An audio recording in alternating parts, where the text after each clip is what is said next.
Hello everyone, आप लोगों का स्वागत है मेरे एक और वीडियो में। आज का जो टॉपिक होने वाला है वो होने वाला है टैक्स का सेट नंबर 7। तो चलिए वीडियो की शुरुआत करते हैं और आज हम सब टैक्स पढ़ेंगे।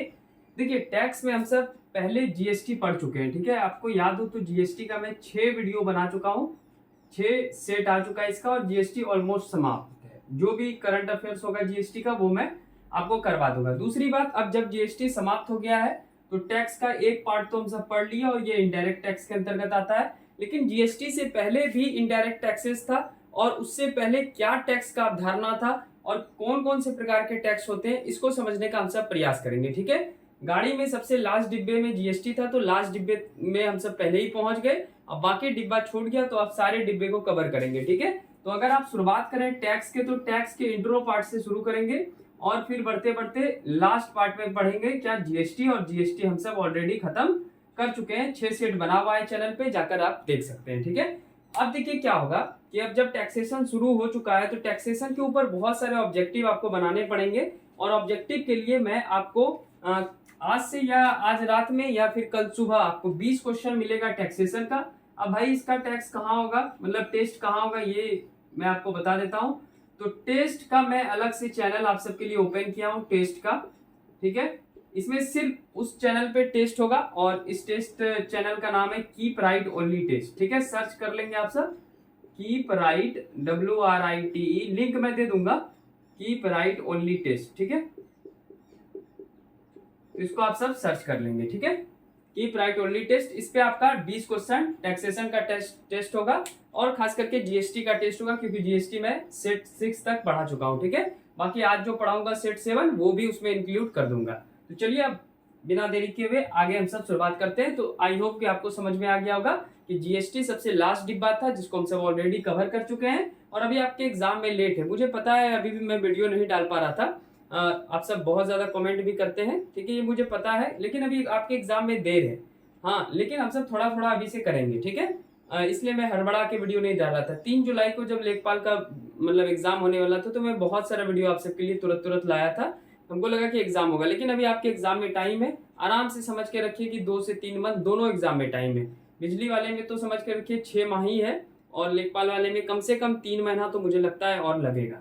तो इसके लिए आप सब आराम आराम से पढ़ेंगे और हम सब भी टैक्स खत्म करने के बाद फिर वापस अकाउंटेंसी पे आएंगे। चलिए आज हम सब टैक्स की शुरुआत करते हैं और जीएसटी तक पहुंचना है हम सबको। तो सबसे पहले टैक्स, ठीक है। एक एक पॉइंट मैं आपको पढ़ाऊंगा, थ्योरी पढ़ाऊंगा और समझाऊंगा कि टैक्स कैसे लगता है। टैक्स का हिंदी में क्या मतलब होता है, कर, ठीक है। छोटे छोटे भाग में पढ़ेंगे और सारा नोट डाउन आप करेंगे हमारे साथ, ठीक है। तो टैक्स जो है ये सरकार का महत्वपूर्ण आय है। आपको पता है टैक्स के बिना कोई कंट्री सरवाइव नहीं कर पाती है। तो सरकार का महत्वपूर्ण आय क्या है, टैक्स है, नंबर 1 बात, ठीक है। टैक्स का वैज्ञानिक व्यवस्था किसने किया, टैक्स का वैज्ञानिक व्यवस्था, साइंटिफिक रूप से टैक्स को किसने समझाया सबसे पहले, तो टैक्स का वैज्ञानिक व्यवस्था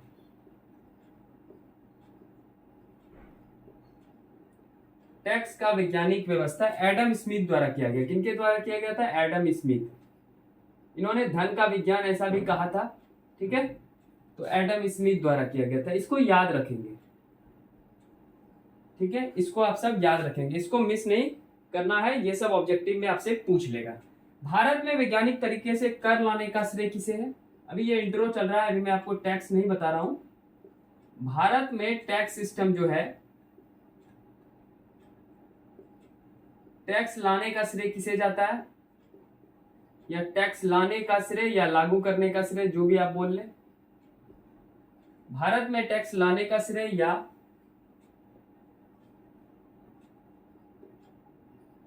लागू करने का श्रेय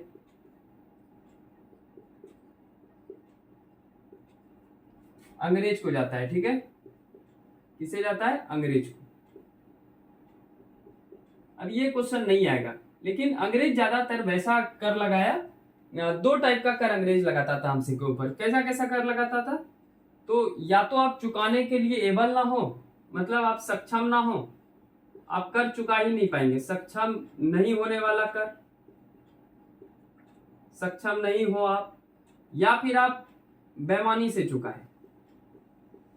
मतलब अगर नील का खेती हुआ, आपको एक पता है तिनकटिया पद्धति, अगर आप पढ़े होंगे तो 3 कटिया पद्धति में क्या होता है कि 20 कट्ठा रहता है, उसमें अंग्रेज बोलता है 3 कट्ठा में आपको नील का खेती करना है, ठीक है, और उसका सारा पैसा अंग्रेज को जाना है, और ये 17 कट्ठा जो बचा उसका भी पैसा जाना है, ठीक है। तो अंग्रेज ना तो नील बेच के पैसा लेगा, उल्टा खाली रोपेगा और नील देगा। समझ में आ रहा है? नील जो उजाला होता है कपड़ा में लगाने वाला, तो ये ऐसा टैक्स का व्यवस्था अंग्रेज द्वारा किया गया था। तो अंग्रेज का टैक्स सिस्टम कैसा था? अंग्रेज का टैक्स सिस्टम था भारतीयों के विरुद्ध, ठीक है, भारतीयों के विरुद्ध अंग्रेज का टैक्स सिस्टम था। तो इसके टैक्स सिस्टम पे हम सब नहीं जाएंगे, हम सब अपने टैक्स सिस्टम पे आएंगे। तो इसको मैं मिटा देता हूं, सिर्फ बस इसे याद रखेंगे कि अंग्रेज द्वारा लाया गया था टैक्स, और हम सबका टैक्स मिलनी वसूला जाता था हम सबसे जबरदस्ती, ठीक है। आप ही का जमीन होगा और आप ही वृक्षारोपण कर रहे हैं, जैसे आप आम का पौधा लगाए, ध्यान से समझिएगा, एग्जाम्पल है, आम का पौधा लगाए तो आपसे आम भी ले लिया और बोला कि आम तो ले ही रहे हैं, उसके ऊपर से और ज्यादा पैसा हमको दो, ठीक है। तो इसमें दो ही चीज होता था कि एबल नहीं हो पाता था, सक्षम नहीं हो पाता था भारतीय, नहीं तो बेईमानी कर लेता था कि नहीं चुकाएंगे, या फिर चोरी ये सब करके किसी तरह चुकाया जाता था। तो यही सब चीज के लिए बहुत सारा आंदोलन भी हुआ था। चंपारण सत्याग्रह उसी आंदोलन का नतीजा है, जो कि गांधी जी द्वारा 1917 में किया गया था, हमारे बिहार में ही किया गया था, ठीक है। तो ये टैक्स सिस्टम है, अंग्रेज द्वारा लाया गया। उसके बाद डाल्टन ने क्या कहा? डाल्टन ने भी कुछ कहा है, तो ये महत्वपूर्ण हो जाता है। तो डाल्टन के अनुसार देखिए डाल्टन क्या कहता है। डाल्टन के अनुसार सार्वजनिक अधिकरण द्वारा लाया गया टैक्स, सार्वजनिक, ये सारा लिख लेंगे आप सब, सार्वजनिक अधिकरण, अधिकरण द्वारा लाया गया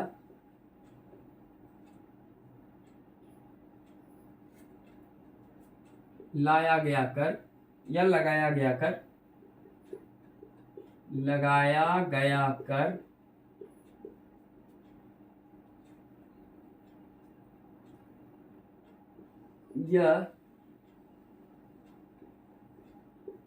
यह अनिवार्य भुगतान है,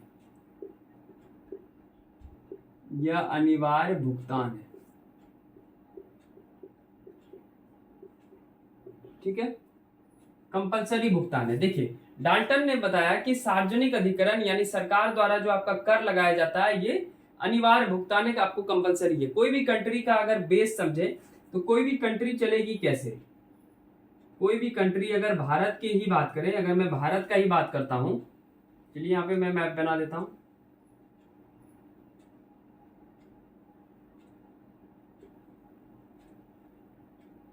अगर भारत का ही हम बात करते हैं, रफली मैप है, थोड़ा टेढ़ा हो गया है। भारत का अगर हम बात करते हैं तो भारत में टैक्स लगेगा, भारत में टैक्स चाहिए होगा। आप रोड कौन कहां से बनवा पाएंगे? आप अगर कोई काम करते हैं, ब्रिजेस वगैरह बनाते हैं, सरकारी स्कूल में अनुदान देते हैं, या सरकारी जितना भी काम काज होता है वो किस पे निर्भर करता है? वो टैक्स पे ऊपर निर्भर करता है। और टैक्स कौन पे कर सकता है? क्या गरीब आदमी टैक्स पे कर सकता है? उसको नहीं हो पाएगा उससे, इसलिए अमीरों के ऊपर ज्यादा टैक्स लगता है, ठीक है। अमीर का मतलब ये नहीं कि बहुत पैसा है, मतलब वो मैं नहीं बोल रहा हूँ, कुछ क्राइटेरिया पे आपको टैक्स लगाना पड़ेगा कि इतना अगर आप पैसा कमा रहे हैं तो आपको टैक्स लगेगा, और इतने से नीचे वाले को टैक्स नहीं लगेगा। टैक्स का क्या इंपॉर्टेंस है वो आपको समझ में आ गया। किसी कंट्री का बेस होता है टैक्स, ठीक है। टैक्स जितना ज्यादा आएगा उससे सरकारी सारे खर्चे टैक्स पे ही निर्भर होते हैं। समझ में आ रहा है आप सबको? तो इसी को बोलते हैं टैक्स। और भारत में दो प्रकार का टैक्स है, इनडायरेक्ट टैक्स और डायरेक्ट टैक्स, ठीक है, जो कि हम सब बाद में पढ़ने वाले हैं, अभी इसको नहीं समझना है, ठीक है। तो टैक्स एक नींव होता है, यही डाल्टन महोदय द्वारा समझाया गया कि टैक्स जो होता है वो एक नींव होता है, किसी भी कंट्री का बेस होता है, और जो सार्वजनिक अधिकरण द्वारा लगाया जाता है, सरकारी कर्मियों द्वारा लगाया जाता है, सरकारों के द्वारा लगाया जाता है, उसी को क्या बोलते हैं? वो अनिवार्य भुगतान। ये डाल्टन जी समझा रहे हैं कि वो कंपलसरी पे ही है, मतलब वो कंपलसरी भुगतान है, उसको करना ही करना चाहिए, ठीक है। अभी हम सब स्लैब वगैरह देखेंगे। अब देखिए दो तीन बात हम सब समझते हैं यहाँ पे। एक तो आपका टैक्स का ये दो तीन सिस्टम आ गया, समझ में आ गया आपको, ठीक है। अब यहाँ पे मैं दो शब्द लिख रहा हूं, ध्यान से समझेंगे, ठीक है। ये मान लेते हैं क्वेश्चन नंबर 1 था, what is the difference between tax and duty? मतलब टैक्स यानी कर और शुल्क, ड्यूटी में क्या अंतर है?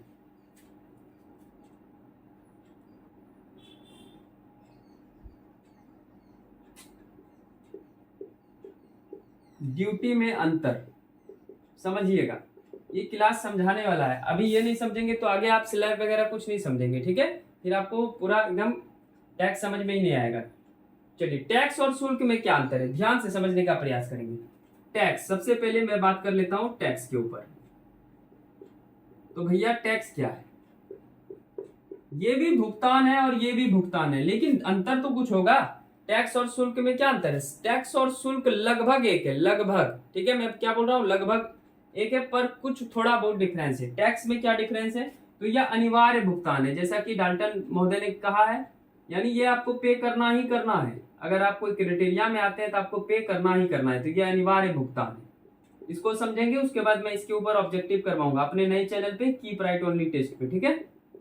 चलिए, तो यह अनिवार्य भुगतान है, इसके बदले कोई सुविधा नहीं मिलता है, इसके बदले में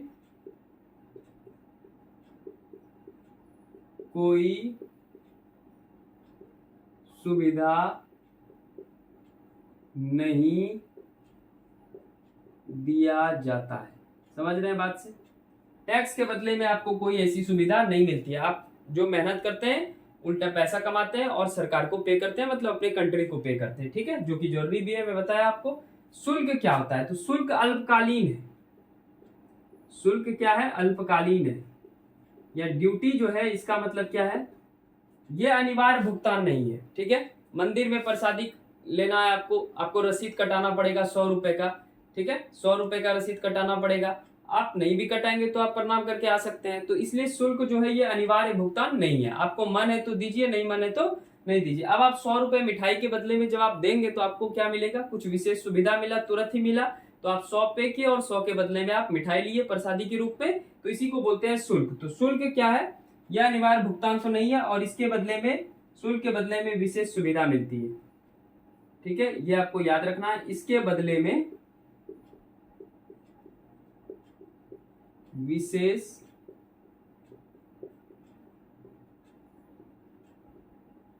सुविधा मिलती है। एक एक बात को समझेंगे, टैक्स थोड़ा हार्ड सब्जेक्ट होता है, इसलिए आराम से समझेंगे। ये मत समझिएगा थ्योरी पढ़ा रहे हैं, क्लास को स्किप कर देते हैं, यही चीज नहीं करते हैं तो प्रश्न नहीं बनेगा आपसे। टैक्स क्या है, टैक्स है सरकार का महत्वपूर्ण आय।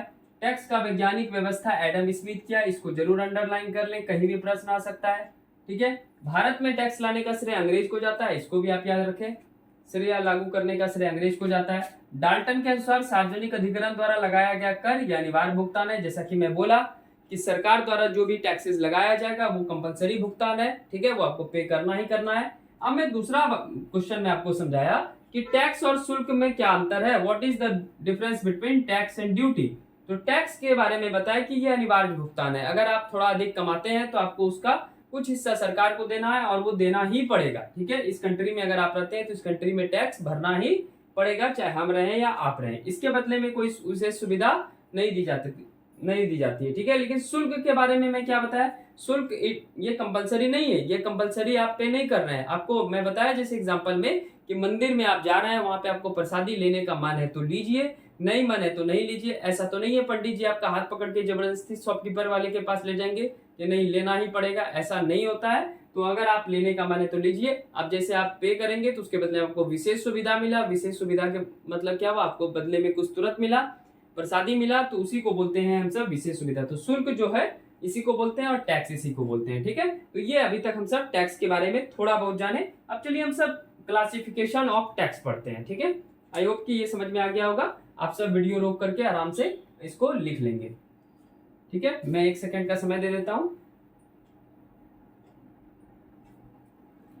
चलिए आगे बढ़ते हैं।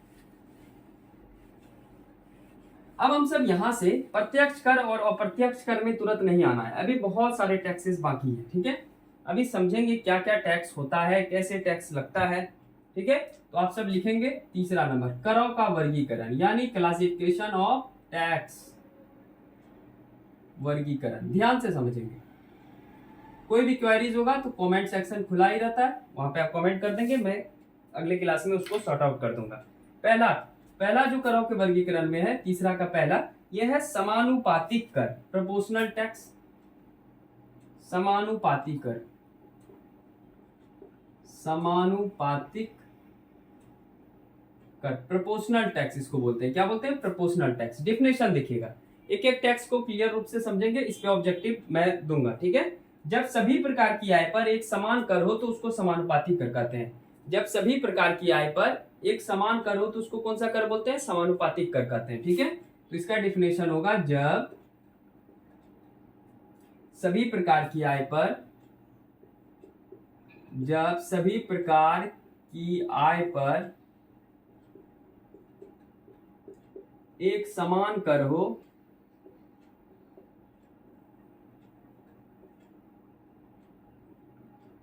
उसे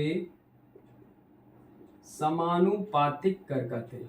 कैसा कर कहते हैं? समानुपातिक कर कहते हैं। अभी उदाहरण के तहत मैं आपको समझाता हूं। देखिए, ये ग्राफ है, ठीक है। इसको आप ग्राफ भी बना लेंगे, याद रहेगा आप सबको। मान लेते हैं ये आपका इनकम है। क्या है? इनकम है। और ये रेट ऑफ टैक्स है। इधर क्या है? रेट ऑफ टैक्स है, मतलब कर का दर है, ठीक है। ये मान लेते हैं 0। अब ध्यान पूर्वक आप सब मेरे इस ग्राफ के ऊपर नजर रखेंगे। ये x है, ये y है। y किसको सूचित कर रहा है? y टैक्स को सूचित कर रहा है और x इनकम को सूचित कर रहा है, ठीक है। अब देखिए, 0 से आप 10 रुपए पे गए, या मान लेते हैं 100 रुपए पे गए, ठीक है। 100 सही रहेगा। इनकम आपका 100 हुआ, लेकिन रेट ऑफ टैक्स जो है वो 10% है।